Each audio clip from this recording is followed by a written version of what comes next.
अगर आप extreme hair growth चाहते हैं तो मेरी मानिए, हफ्ते में 2 दफा इस रेमेडी को अपने बालों में लगाइए। ये नेचुरल रेमेडी आपके बालों के हर किस्म के मसाइल का हल हो सकती है। अगर आपके बाल गिर रहे हैं, वजह कोई भी हो, auto immune condition, nutritional deficiency या फिर बैक्टीरियल इन्फेक्शन की वजह से आपके बाल गिर रहे हों, आपको सिर्फ हफ्ते में 2 बार प्याज का रस इस्तेमाल करना है। आज की वीडियो में मैं आपको बताऊंगी कि इस सादा रेसिपी को आप कैसे सुपर चार्ज भी कर सकते हैं ताकि आपको वाकई इसका असर नजर आए। आप ये भी सोच रहे होंगे कि प्याज के इस्तेमाल से बालों से प्याज की बू आएगी, तो आप ये मास्क लगाने के बाद अपने बाल 2 दफा किसी अच्छे शैम्पू से धो लें, इससे बू खत्म हो जाएगी। अब सवाल उठता है कि प्याज में ऐसा क्या खास है जो बालों को फायदा दे सकता है। प्याज सल्फर से भरपूर होता है। सल्फर का कोई डायरेक्ट कनेक्शन हेयर लॉस से तो नहीं है, मगर ये एक रॉ मटेरियल है केराटिन का। केराटिन वो प्रोटीन है जो बालों की जड़ों की बुनियाद होती है। सल्फर के बगैर केराटिन नहीं बन सकती। और प्याज में सिर्फ सल्फर ही नहीं, इसमें एक और जबरदस्त चीज होती है, क्वरसेटीन। क्वरसेटीन के लेवल पर काम करता है। सबसे पहले ये ऑटो इम्यून अटैक को रोकता है। जब टी सेल्स आपके बालों को निशाना बना रहे होते हैं तो क्वरसेटीन इस हमले को सप्रेस करता है। अगर आपको एलोपेशिया है यानी बाल पैचेस में गिर रहे हैं तो क्वरसेटीन आपके लिए बहुत फायदेमंद है, क्योंकि क्वरसेटीन आपके हेयर फॉलिकल्स के अंदर जो ग्रोथ हार्मोन्स होते हैं इन्हें बढ़ाता है। यानी बाल जहां से उगते हैं ये जड़ों पर डायरेक्ट काम करता है। और सबसे बेहतरीन, क्वरसेटीन एक पावरफुल एंटीमाइक्रोबियल भी है, यानी ये स्कैल्प को ईस्ट, फंगस और मोल्ड जैसे जरासीम से भी प्रोटेक्ट करता है। अगर आपको डैंड्रफ है या स्कैल्प पर कोई और मसला चल रहा है तो ये रेमेडी आपके लिए भी फायदेमंद है।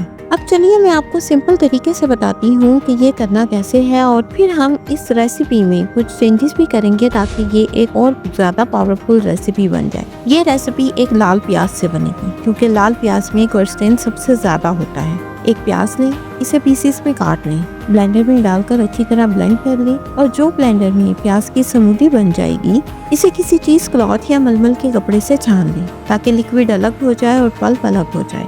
इस लिक्विड को आप किसी शीशे के जार या बोतल में डाल दें। फिर जब नहाने लगे तो पहले अपने बाल गीले कर लें। इसके बाद ये प्याज वाला लिक्विड लेकर बालों में और बालों की जड़ों में अच्छी तरह मसाज कर लें। 2 से 3 मिनट तक इसी तरह मसाज करते रहें। फिर इसे 30 मिनट तक बालों में लगा रहने दें। सर पर शावर कैप पहन लें ताकि लिक्विड बाहर ना गिरे। फिर आप नहा लें। पहले इसे पानी से अच्छी तरह साफ कर लें, फिर 2 दफा शैम्पू करें ताकि प्याज की स्मेल खत्म हो जाए। आपने बस ये रेमेडी हफ्ते में 2 दफा लगानी है। 4 से 6 हफ्तों तक इसका असर आपको तीसरे या चौथे हफ्ते तक नजर आना शुरू हो जाएगा। अब हम इस रिजल्ट्स को एक नए लेवल पर लेकर चलते हैं। 2 चीजें, पहली कमाल की है और दूसरी इससे भी ज्यादा कमाल की है। पहली, प्याज के जूस में सिर्फ 5 से 6 कतरे रोजमेरी ऑयल के शामिल करें। अब पहले सुने कि रोजमेरी में ऐसा क्या है। 2015 में एक रैंडमाइज्ड ट्रायल किया गया जिसमें रोजमेरी ऑयल को इन मेडिसिन से कंपेयर किया गया जो एलोपेशिया के लिए सबसे ज्यादा इस्तेमाल होती हैं। रोजमेरी ऑयल खुद ही इतना इफेक्टिव था जितना कि ये मेडिसिन्स हैं। और ये बहुत कमाल की बात है कि रोजमेरी ऑयल में ऐसे फाइटोन्यूट्रिएंट्स मौजूद होते हैं जो इन्फ्लेमेशन को कम करते हैं, एंटीऑक्सीडेंट्स होते हैं, स्कैल्प को स्टिमुलेट करते हैं, ब्लड फ्लो बढ़ाते हैं, और सबसे जबरदस्त चीज, ये ऑटो इम्यून इश्यूज को भी टारगेट करता है। प्याज के जूस पर भी एक स्टडी हो चुकी है जो जर्नल ऑफ डर्मेटोलॉजी में शाया की गई थी।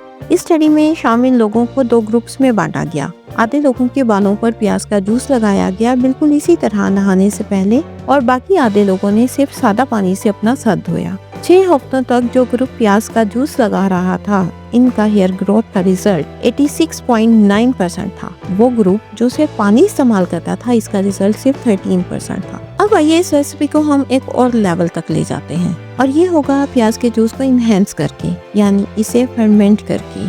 जी हाँ, अब आपको प्याज के रस को फर्मेंटेड फॉर्म में बनाना है। इसके लिए एक प्याज लें, इसका छिलका उतार लें, पीसेस में काट लें, इसे ब्लेंडर में डालकर अच्छी तरह ब्लेंड कर लें। इस पेस्ट को छान लें, पल्प अलग कर लें, और जो लिक्विड बचे इसे शीशे के जार में डाल दें। अब आपने इस जार में 1 कप पानी डालना है, 1 चम्मच नमक डाल दें, फिर आधा चम्मच खालिश शहद इसमें डाल दें। इस पूरे मिक्सचर को अच्छी तरह हिलाएं। जब ये अच्छी तरह मिक्स हो जाए तो इस जार का मुंह मलमल के कपड़े से बांध दें और इसे अपने किचन काउंटर या टेबल पर 72 घंटे के लिए छोड़ दें। आपने इसे रूम टेम्परेचर पर रखना है, फ्रिज में नहीं रखना। दूसरे ही दिन आपको इसमें फर्मेंटेशन नजर आ जाएगी। छोटे छोटे कार्बन डाइऑक्साइड के बबल्स इसकी सरफेस पर बन जाएंगे, तो ये इस बात की निशानी है कि कुछ ना कुछ तो चल रहा है। नेचुरल बैक्टीरिया जो इस जूस में पैदा होंगे ऐसे केमिकल्स बनाएंगे जो कोल्ड स्टेन के इफेक्ट को न सिर्फ इनहेंस कर देगा बल्कि इस लिक्विड में मौजूद हर न्यूट्रिएंट का असर पहले से ज्यादा पावरफुल हो जाएगा। ये बैक्टीरिया वो विटामिन भी बनाएंगे जो आपके बालों की सेहत को सपोर्ट करते हैं। और एक और कमाल की बात यह है कि फर्मेंटेशन से प्याज के रस का पीएच लेवल भी कम हो जाता है, तकरीबन 5 तक आ सकता है और आपके सर की जिल्द के लिए बहुत ही थेरेप्यूटिक माना जाता है। अब इस जगह पर आपको चीज क्लॉथ चाहिए होगा ताकि आप ये लिक्विड छान सकें। इस लिक्विड को जार में भर लें। लगाने का तरीका बिल्कुल वैसे ही है जैसे पहले मैंने आपको बताया था। पहले बाल गीले करें, फिर इस लिक्विड को अपने स्कैल्प पर इसी तरह से मसाज कर लें। जड़ों में मसाज करें, शावर कैप पहन लें। अगर चाहे तो 1 घंटा ये मास्क अपने बालों पर छोड़ दें, फिर शावर लें और बालों को अच्छी तरह से धो लें। 2 दफा शैम्पू करें। ये पूरा प्रोसेस आप हफ्ते में 2 दफा कर सकते हैं, इससे ज्यादा भी कर सकते हैं, ये आपकी कंडीशन पर डिपेंड करता है। इस रेसिपी को इस्तेमाल करने के साथ साथ 2 बहुत अहम पॉइंट्स हैं, इनका भी आपको ख्याल रखना जरूरी है। पहली बात, विटामिन डी का बालों से बहुत गहरा ताल्लुक होता है। मैंने पहले ही विटामिन डी पर एक वीडियो बना रखी है, आप इसको भी जरूर देखें। अगर आपके जिस्म में विटामिन डी के लेवल्स कम हैं तो हेयर फॉल शुरू हो जाता है। आप रोजाना 10,000 से 20,000 IU विटामिन D3 लें या फिर बाहर धूप में कुछ वक्त गुजारें, सुबह या शाम के वक्त जब धूप ज्यादा सख्त नहीं होती। दूसरी चीज है आपकी डाइट। आप जो खाते हैं इसी से आपके बालों को न्यूट्रिशन मिलती है, तो इस बात को यकीनी बनाएं कि आप वो फूड्स खा रहे हैं जो हेयर ग्रोथ को सपोर्ट करते हैं। अगर आपको ये मालूमाती वीडियो पसंद आई है तो चैनल को सब्सक्राइब करना ना भूलें। आपकी एक सब्सक्रिप्शन मेरे लिए हौसला है ताकि मैं आपके लिए ऐसी ही मुफीद वीडियोस लाती रहूं। अल्लाह ताला आप सबको सेहतमंद और खुश रखे। अगली वीडियो में मिलते हैं। अल्लाह हाफिज।